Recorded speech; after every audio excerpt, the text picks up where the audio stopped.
इस वक्त हम मौजूद हैं जयपुर के रामगंज इलाके में।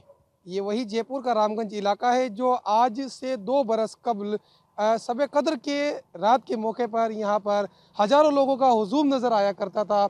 यहाँ पर बिरयानी और हलीम की देगें लगा करती थी, लेकिन कोरोना वबा की वजह से जो इलाका है वो काफ़ी ज़्यादा मुतासिर हुआ है। जो 2 साल पहले यहाँ पर हलीम और बिरयानी का मज़ा चखने के लिए पहुँचा करते थे, वो यहाँ पर नज़र नहीं आ रहे हैं।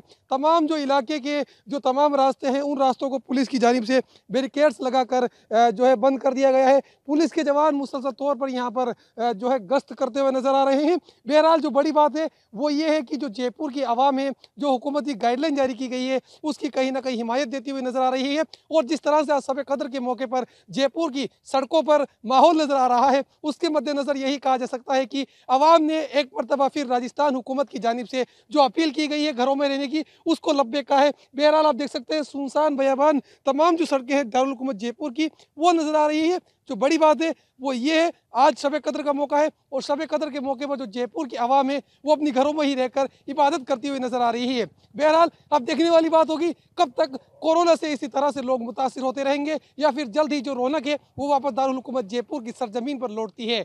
मोहम्मद रज़ाउल्लाह, ईटीवी भारत, जयपुर।